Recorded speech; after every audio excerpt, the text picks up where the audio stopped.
aí comigo, 2 Samuel, capítulo de número 6, verso de número 1 ao verso de número 11, diz assim: De novo Davi reuniu os melhores guerreiros de Israel, 30.000 ao todo.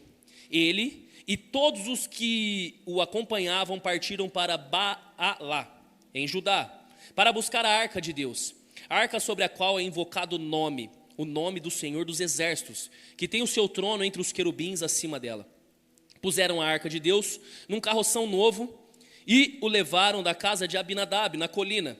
Uzá e Aiô, filhos de Abinadab, conduziam o carroção com a arca de Deus. Aiô andava à frente dela. Davi e todos os israelitas iam cantando e dançando perante o Senhor, ao som de todo tipo de instrumentos de pinho, harpas, liras, tamborins, chocalhos e símbolos. Quando chegaram à eira de Nacon, Uzá esticou o braço e segurou a arca de Deus, porque os bois haviam tropeçado. A ira do Senhor acendeu-se contra Uzá, por seu ato de irreverência. Repita comigo, irreverência. Por isso Deus o feriu, e ele morreu ali mesmo, ao lado da arca de Deus. Davi ficou contrariado, porque o Senhor, em sua ira, havia fulminado Uzá. Até hoje aquele lugar é chamado de Pérez Uzá. Naquele dia Davi teve medo do Senhor e se perguntou: como vou conseguir levar a arca do Senhor? Por isso ele desistiu de levar a arca do Senhor para a cidade de Davi. Em vez disso, levou-a para a casa de Obed-edom de Gate. A arca do Senhor ficou na casa dele por 3 meses, e o Senhor o abençoou e a toda a sua família. Feche seus olhos. Pai, fale conosco nessa noite. Que nós possamos aprender, Deus, mais da Tua presença, mais da Tua palavra, a importância da Tua presença, Pai. Que o Senhor venha sobre nós na noite de hoje, em nome de Jesus. Amém e amém. Aqui conta uma história. Davi, ele se torna então rei de Israel.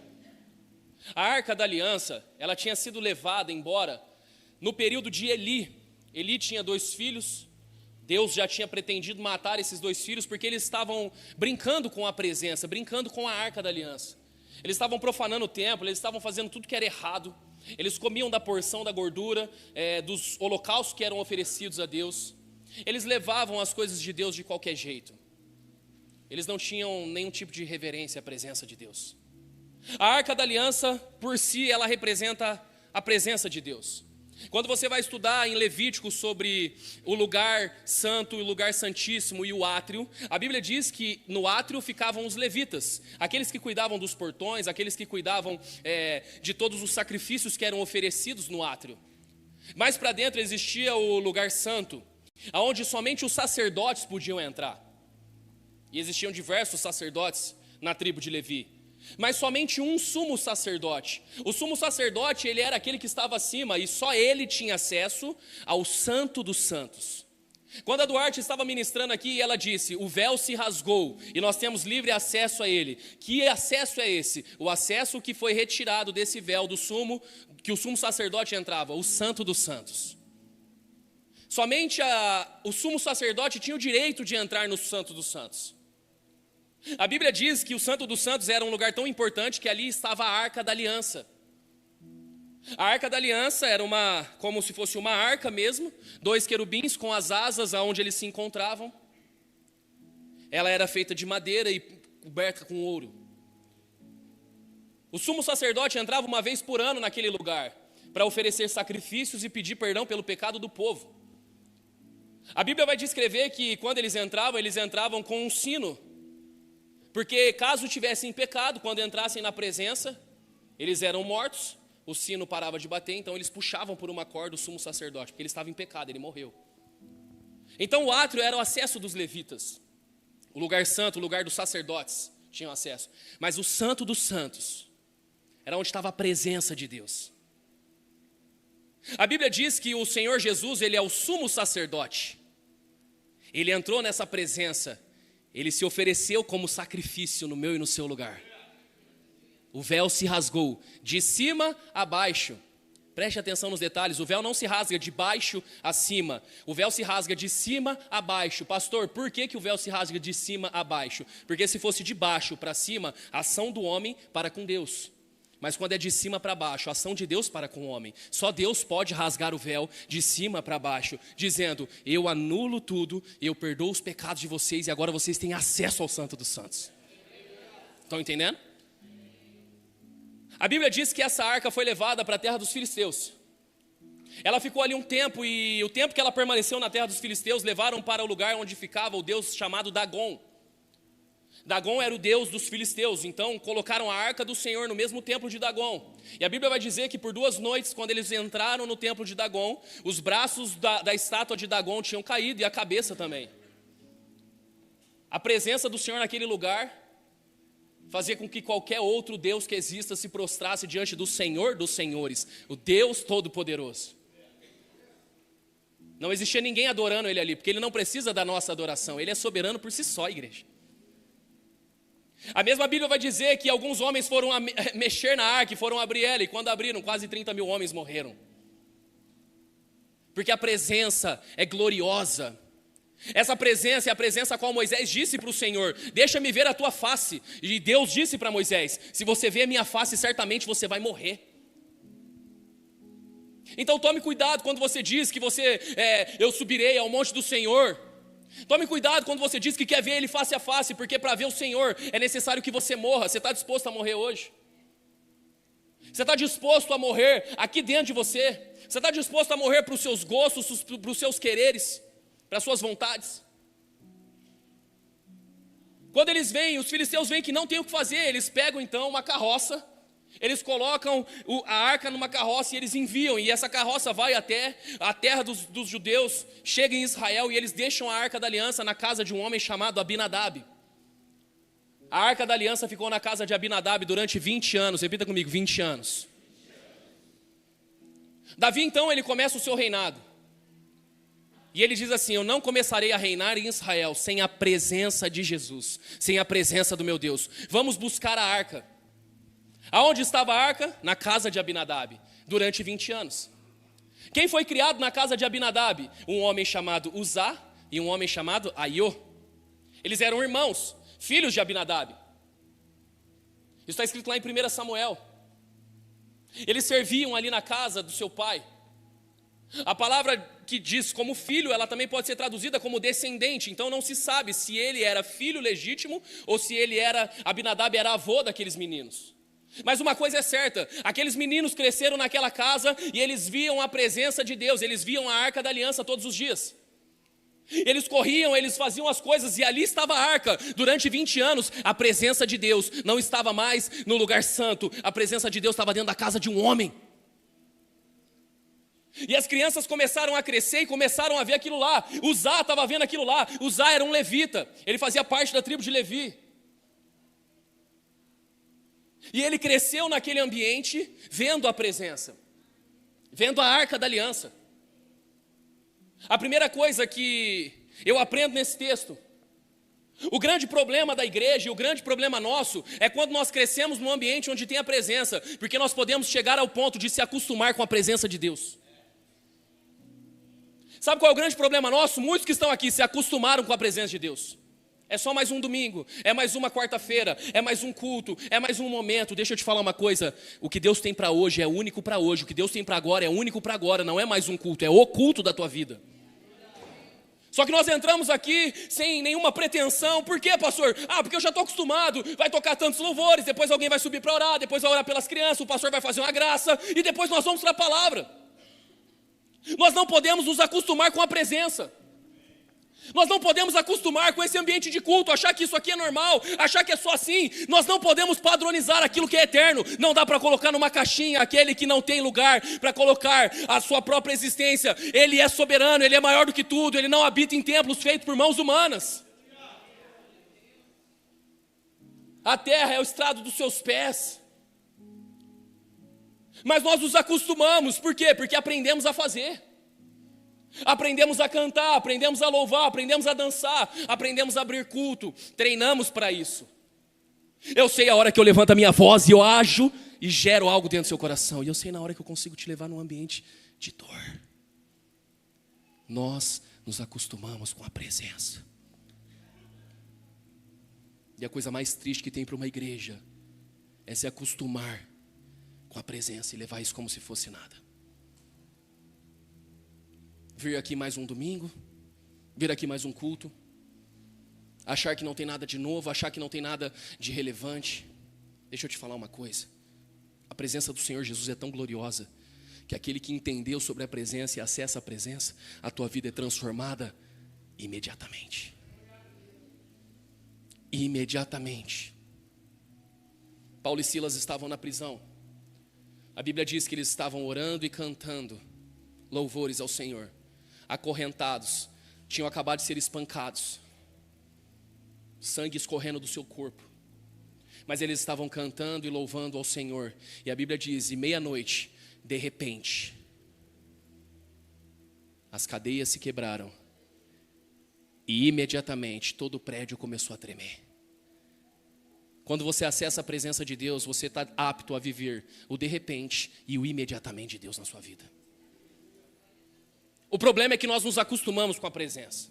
Nós estamos como Marta, em Lucas capítulo 10, verso de número 42, vai dizer que Marta, ela estava recebendo Jesus na sua casa. E Marta, atarefada, correndo com as coisas da vida, limpa aqui, faz aquilo, trabalha para Jesus, eu preciso organizar a casa para que Jesus seja bem recebido. E Jesus estava na casa faz tempo, é porque ela se acostumou com a presença dele lá e não conseguiu notar que tinha algo muito mais poderoso de Jesus para a vida dela.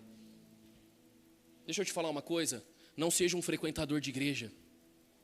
Não seja alguém que vem aqui somente para sentir algo diferente, somente para experimentar algo. Não vem aqui somente para servir, para carregar cadeiras, para dar o seu dízimo e achar que tudo isso está normal. Você não tem noção daquilo que Deus tem separado para a tua vida. Maria escolheu a boa parte, ela ficou nos pés do Senhor. Para de se acostumar com a presença. Usar se acostumou com a presença. Ele passava e via a arca todos os dias ali. Ele passava e ele via tudo o que acontecia. Ele olhava como era tratada a arca dentro da casa de Abinadab. Foram 20 anos da vida dele. Provavelmente alguns amiguinhos chegavam e falavam assim, mas o que é isso aí? Cara, isso aí desde quando eu sou menino, tá aí. É a arca da aliança. Ali tem a presença de Deus. A Bíblia diz então que quando Davi se torna rei, ele vai para buscar a arca. Eles então constroem um carroção novo. Colocam alguns bois no carroção. Colocam a arca da aliança em cima da carroça e eles vão em caminho da cidade de Davi.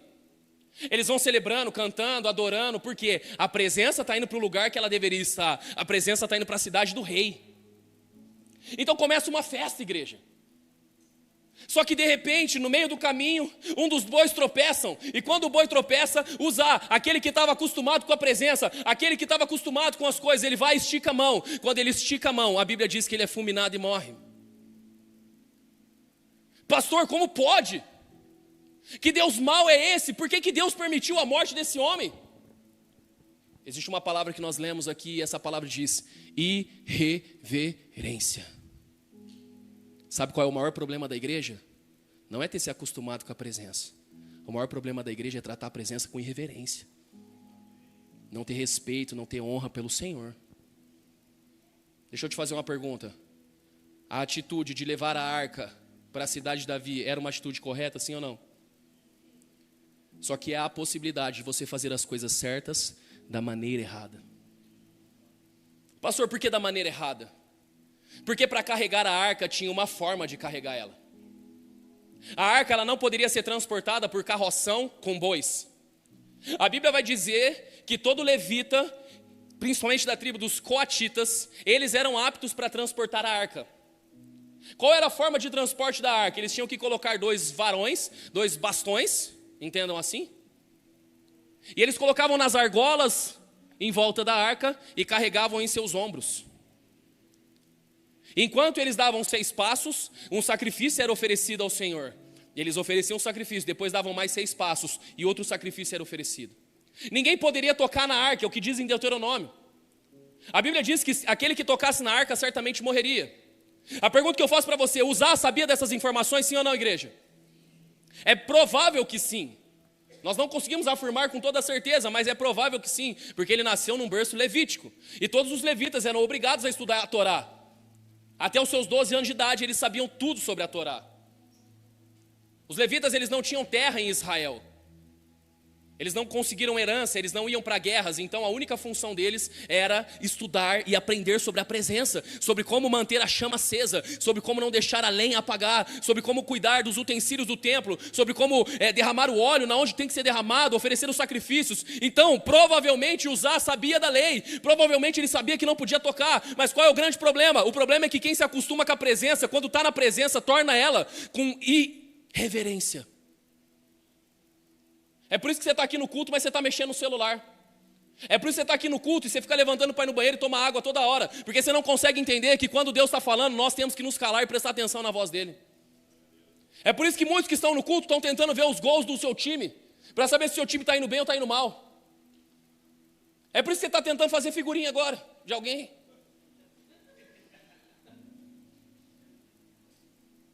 É possível você estar na igreja, todos os cultos, isso é certo, sim ou não, gente?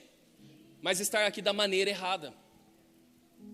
Existem muitas pessoas que estão fazendo certo, mas da maneira errada. Porque existe um padrão nas escrituras. O grande problema da igreja é que nós pegamos agora o nosso padrão. Pastor, não é mais o padrão das escrituras, é o padrão que eu creio. Eu creio que tem que ser feito assim. Eu não creio que tal coisa é pecado. Eu não creio que sexo antes do casamento é pecado. Ah, pastor, que coisa feia, não tem nada a ver. Nós vamos casar. Nós vamos casar. Não tem problema. Então nós pegamos as escrituras e nós banalizamos as escrituras. Nós tratamos ela com irreverência. Nós tratamos a presença de Deus com irreverência. Porque nós achamos que é para fazer do nosso jeito. Se o seu padrão é melhor que o de Deus, escreve um livro, uma Bíblia e vamos cultuar você. Quarta pessoa da Trindade, gostosura da casa do Pai. Irreverência. Nós sabemos que devemos dizimar, sim ou não? Sim ou não, igreja? Está escrito na Bíblia esse negócio? A Bíblia diz que nós devemos dar 10% dos nossos recursos na casa do Senhor, amém? Mas eu não creio. É o meu padrão. Eu dou 5 e tá bom. Que é o meu jeito, que eu acho que é assim. Está fazendo certo, está sendo doador, mas da maneira errada. Porque o padrão que estipula não é você, é a palavra. Ah, mas eu não concordo. Você não está deixando de concordar comigo, você está deixando de concordar com a Bíblia. A Bíblia diz que tem que honrar pai e mãe, sim ou não? E muitos filhos que estão aqui não têm coragem de lavar uma louça para os pais. Ah, pai, você que está aqui era para você falar, fala a Deus. Essa hora era para você brilhar. O pai fala, não é para namorar esse menino, não é para namorar essa menina. Eu não estou sentindo paz no meu coração. Ah, você é velho, você não entende nada. Você não está nem ligado. Uma geração irreverente. Uma geração que não reverencia a presença de Deus. Uma geração que não sabe se prostrar. Uma geração que não se ajoelha. Uma geração que não tem tempo de qualidade na presença do Senhor. Mas depois vem aqui, levanta a mão dentro da igreja. Faz o certo da maneira errada.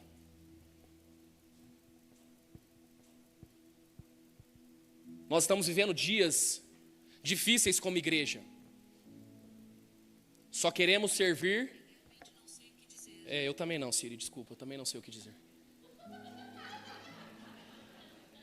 Nós queremos servir somente se formos vistos.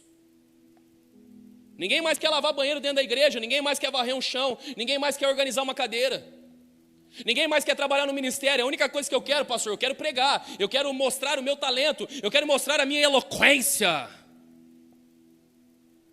Cadê a sua reverência com a presença de Deus? A Bíblia diz que nós devemos amar o nosso próximo, mas está cheio de panela dentro dessa igreja, cheio de gente hipócrita que não olha um na cara do outro, não fala um bom dia, uma boa tarde, boa noite, não cumprimenta. Só que dentro da igreja, o pastor tem que dar educação para os outros, porque o pai e a mãe não conseguiu controlar a bênção. Irreverência com a presença, está fazendo certo da maneira errada. Está colocando carroção de bois na onde era para carregar nos ombros. Não tem tempo com a Bíblia, não tem tempo de qualidade com o Senhor, fica o dia inteiro no TikTok, o dia inteiro no Instagram. Irreverência com a presença. E depois dizemos que Deus é mau, porque Deus fulminou Uzá. Mas Uzá permaneceu 20 anos com aquela presença na casa dele e não valorizou a presença. não valorizou aquilo que era sagrado. Igreja, Salmos vai dizer que nós viveremos de 70 a 80 anos, com muito enfado e cansaço. Serão dias difíceis. Você vai viver somente de 70 a 80 anos. Sabe qual vai ser a maior tristeza? Um dia você chegar no céu e você olhar nos olhos do Senhor, se chegar no céu, né? Tem uns que vão apertar o elevador para descer. Mas você chegar diante do Senhor e Ele olhar nos seus olhos e dizer assim: quão decepcionado eu estou com você. Eu queria me manifestar com você naquela madrugada, mas você estava assistindo uma série e não teve tempo para mim. Reverência com a presença. Não adianta nós orarmos aqui, clamarmos pela presença de Deus. Não adianta a gente pular, derrama da tua presença, derrama da tua glória. O louvor pode descer aqui, subir aqui, se esgoelar, clamar. Nós podemos fazer, mas estamos fazendo certo da maneira errada. Porque as coisas de Deus não são no nosso padrão, é no padrão do Senhor. Mas pastor, eu estou me esforçando para fazer tudo certo. Então vamos conversar aquilo que nós já conversamos um dia. Digamos que você tem uma esposa que faz tudo para você, marido. Ela prepara o teu café, ela te trata bem, ela te elogia, ela te trata como o melhor homem dessa terra, ela te compra presentes, ela namora com você todas as noites. Aleluias. Só que de repente você chega na tua casa um dia, você vê ela se arrumando, se maquiando, você fala assim: onde você vai? Ela fala: vou sair com meu namorado. Como assim? Amor, eu fui 99% fiel a você. 99% fiel a você.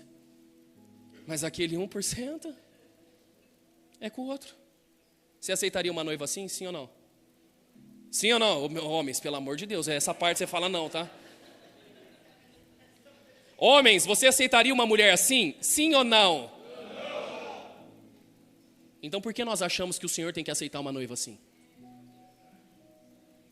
Que a gente se entrega somente 99%.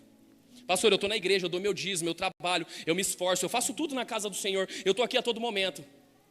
Eu me dedico a Ele. Eu lavo até os banheiros quando é preciso. Mas quando você chega no seu quarto, você acessa coisas no seu celular, você acessa pornografia, você trata mal a tua esposa, você grita com seus filhos, você é violento, você é violenta, você é mal amada, rancorosa, você faz as coisas por vingança. É só aquele 1%. E você acha mesmo que Deus está olhando para isso, Ele está aceitando isso? Se você, sendo homem mau, não aceita, quem dirá Ele que é um homem justo, um Deus poderoso e santo? Existe um padrão na palavra, igreja. Céus e terra passarão, mas a tua palavra ela permanecerá.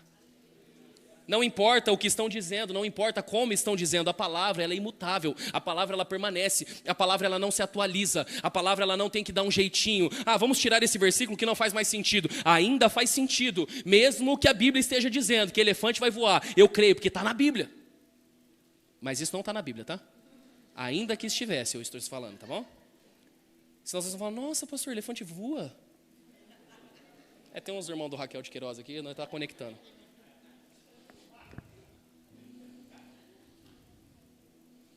Vocês gostam da bagunça, né? 1 Samuel capítulo 15, verso número 3. Eu quero ler esse texto com você. Diz assim, ó. Deus ele chama Samuel e fala assim: Samuel, dá um recado a Saul. Manda ele ir até os amalequitas e mate os amalequitas. Agora vão, ataquem os amalequitas e consagrem ao Senhor para a destruição tudo o que lhes pertence. Repita comigo: tudo. Mais uma vez, tudo. Gente, teologicamente, do hebraico e do grego, tudo significa? Ótimo. Foi o pastor Marco Melo. Igreja engajada no ensino.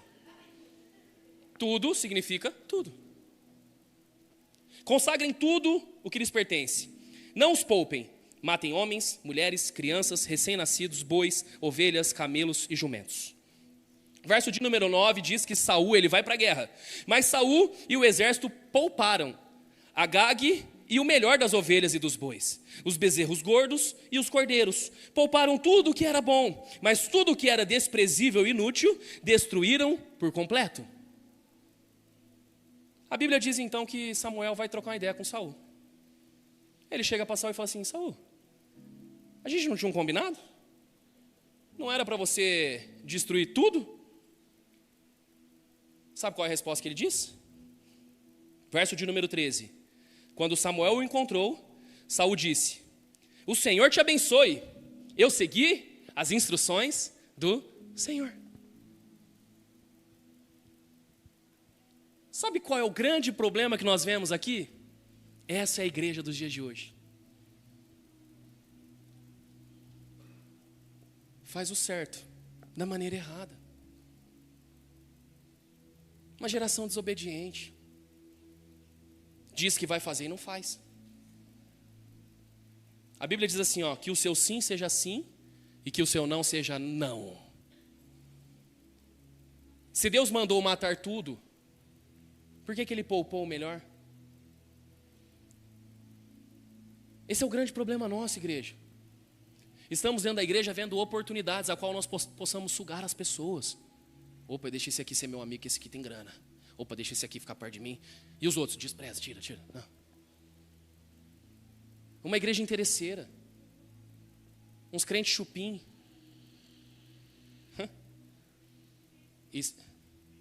Chupim? Boa pergunta. Chupim é um passarinho, né? Ou não? Você é louco. Pai é rei do agro aqui. Fiquei em choque, hein? Fauna e flora com vocês. Chupim é um passarinho. O que esse passarinho faz? Chupina. A Bíblia vai dizer em Provérbios que existe um espírito chamado espírito de Dadá. Me dá. Um povo que quer sugar. Eu ensinava uma coisa aqui na igreja, eu vou precisar ensinar de novo. Gente, não abuse da noiva do Senhor. Pessoas chegam aqui fragilizadas, machucadas, e o seu olhar não está em curar essas pessoas, está podendo falar para ela, me dá. Não abusem da noiva.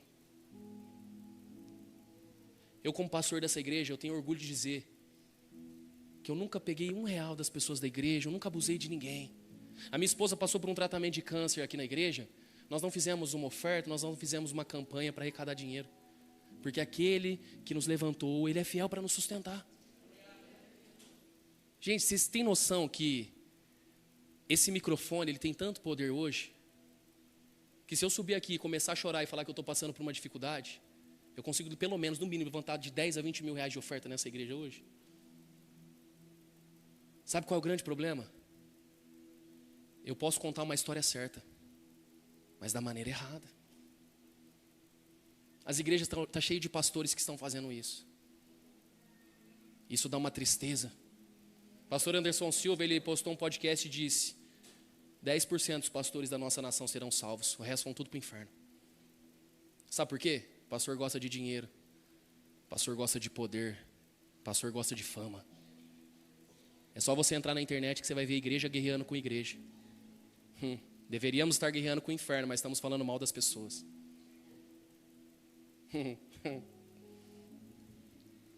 Eu sei que os irmãos que estão feridos começam. Deus. Pastor, o que você está querendo dizer aqui? Pregar o evangelho é a maneira certa, sim ou não?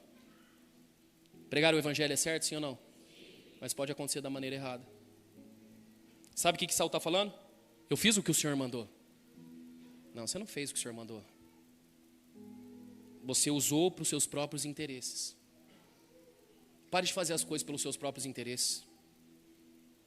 Pastor, quanto que eu vou ganhar se eu vier aqui cantar na igreja? Você não vai ganhar nada. Porque a tua glória e aquilo que Deus vai te dar está no céu, não está aqui na terra. Quanto é que eu vou ganhar para poder ajudar nos ministérios da igreja? Você vai ganhar pressão, cobrança, ansiedade, depressão, brincadeira. Uma cartela de remédio, brincadeira. Servir no ministério é uma bênção, sabe por quê? Porque nós não fazemos para homens, nós fazemos para o Senhor. Mas é possível fazer o certo da maneira errada. Tem pessoas que servem no ministério para serem vistas, para se promoverem, para poder propagar o seu próprio nome, para poder conseguir agenda, para poder conseguir ser grande. Está fazendo o certo da maneira errada. E tudo volta para uma única palavra: irreverência com a presença do Senhor. A Bíblia diz que depois que Uzá foi fulminado, Davi, ele volta para casa angustiado e ele deixa a arca da aliança na casa de um homem chamado Obed-Edom. Durante 3 meses, Davi volta para sua casa. E Davi vai estudar como trazer a presença de Deus. E eu quero te ensinar algo muito poderoso aqui. Davi, ele vai para casa, ele começa a estudar os escritos. E ele começa a perceber, ninguém pode tocar na arca da aliança. Somente os levitas da tribo dos coatitas podem carregar a arca. A arca, ela deve ser carregada nos ombros e não num carroção. Davi começa a olhar tudo aquilo e ele fala, pronto, Senhor, eu entendi. Então ele vai atrás de pegar a presença, ele vai atrás de trazer a presença de Deus. Aprenda algo aqui, a única maneira de trazer a presença de Deus é com a palavra. Não existe outra forma, igreja. Você pode pular, você pode adorar, você pode festejar, você pode ficar rodopiando no espírito aqui, você pode fazer aviãozinho do céu. Já viu o aviãozinho? Não vou fazer porque depois vira meme.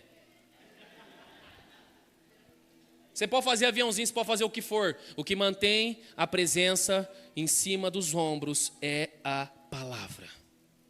O que vai trazer a presença de Jesus para a tua casa? Palavra. Estava conversando com o pastor Gustavo, ele disse que a Manu não dorme sem ler a palavra e sem orar. O Marcão e a Tati, eles brincam de familhinha. Familhinha é ler a Bíblia, né, Marcão? Povo maldoso. Porque o que vai sustentar a tua casa é a palavra, igreja.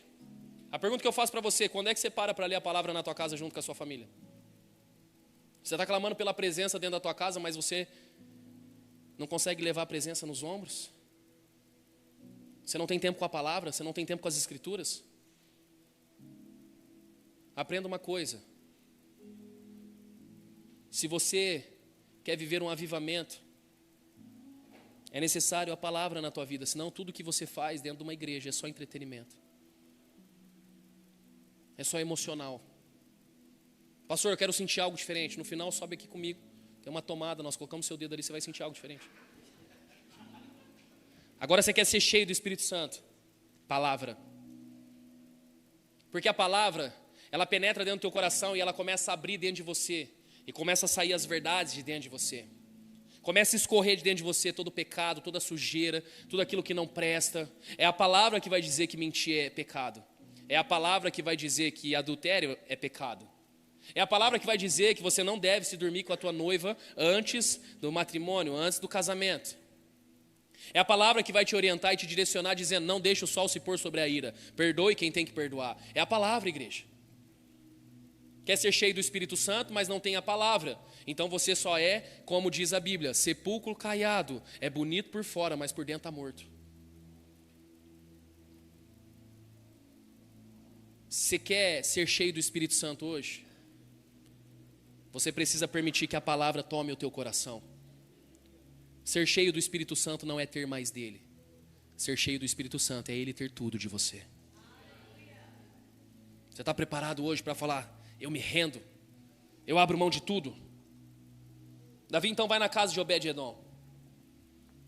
Ele prepara tudo que tem que preparar para poder trazer a presença do Senhor nos ombros, porque ele entendeu que somente através da palavra eu consigo atrair a presença.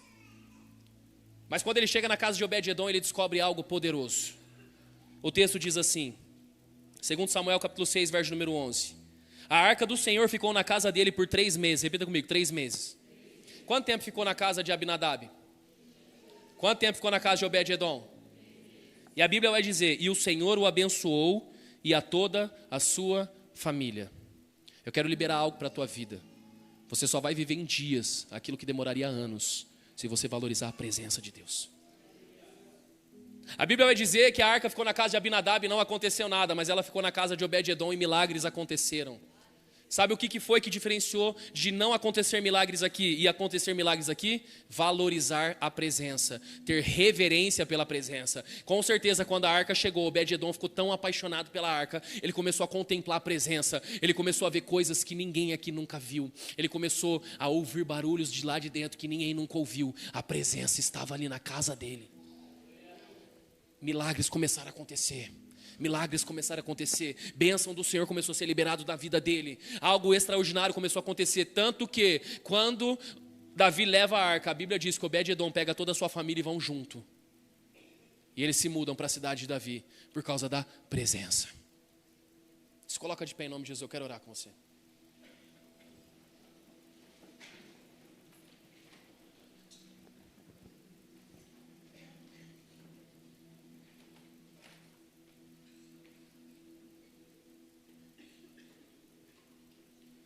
Deixa eu te falar uma coisa, existe presença de Deus aqui hoje para a sua vida.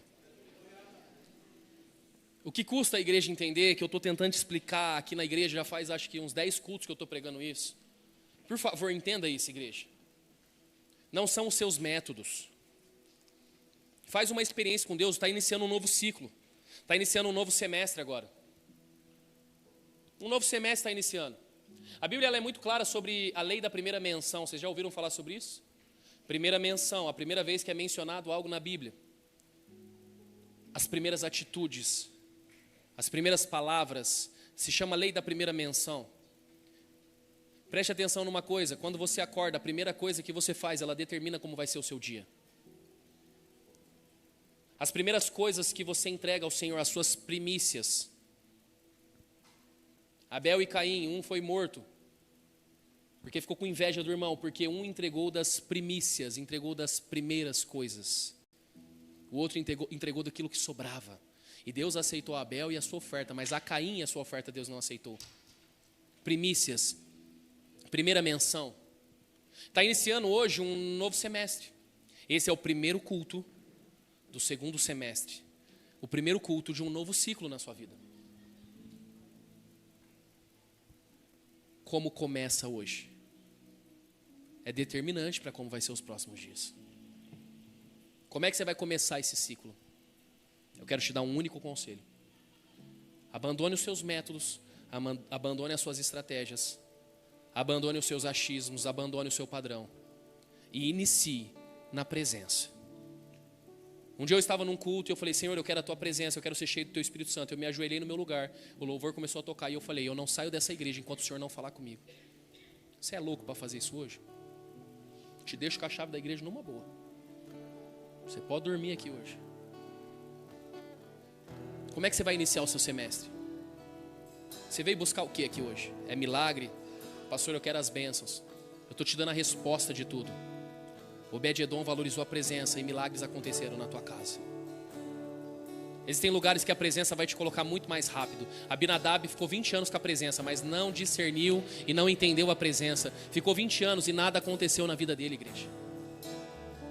Obed-Edom, quando estava diante da presença, ele entendeu. Custa a igreja entender hoje que se você se lançar na presença dele, se você se jogar no chão hoje dizendo, eu quero mais da tua presença, Jesus, milagres vão acontecer de forma acelerada na tua vida, porque Deus vai olhar e vai falar assim, ele entendeu, o coração dele não está nas riquezas, o coração dele não está nos milagres, o coração dele está em mim, e já que o coração dele está em mim, nada mais pode me afastar dele. Entrega tudo. Esse é um momento individual seu, individual para você pirar o cabeção. Existe uma guerra interna dentro de você. Resolve essa treta hoje, mano. Resolve essa parada agora, você e Deus. Rasga o teu coração. A Bíblia diz que quando o povo estava indignado, eles iam para a presença e eles rasgavam as suas vestes em sinal de indignação e luto. O Senhor está te convidando hoje a rasgar o teu coração na presença dEle. Rasga, expõe para Ele, Ele sabe. Coloca o teu coração na presença dEle. Não venha para a igreja com uma irreverência de nesse momento ficar sentado no teu lugar. Ai, que hora que vai acabar? Vai tomar ceia logo ou não? Ai, nossa, esse pastor fala demais. Ai, já está dando horário. Pastel da esquina vai fechar. Vem assim para a igreja. Ore para que o Senhor mude a tua história hoje. Ore para que o Senhor invada o teu coração e fale assim, Senhor, eu não aguento mais. Eu não aguento mais viver o que eu estou vivendo. Eu não aguento mais ser o que eu sou. Eu quero a tua presença, Deus. Se tiver que morrer, eu vou morrer. Se tiver que chorar, eu vou chorar. Se tiver que pular, eu vou pular. Eu não sei o que eu vou fazer, mas Senhor, toque em mim. Eu não quero mais ser do jeito que eu sou. Mais um ciclo se inicia, mais um semestre se inicia. Eu não quero começar do mesmo jeito que eu comecei o outro. Eu não quero encerrar esse semestre do jeito que eu encerrei o semestre anterior. Eu quero algo novo na minha vida, Jesus. Se o Senhor está queimando no teu coração agora, se tem algo dentro do teu coração, se o teu coração está pulsando pela presença dEle, enquanto o Ministério de Louvor canta essa canção, sai do seu lugar e vem para cá que nós vamos orar com você em nome de Jesus.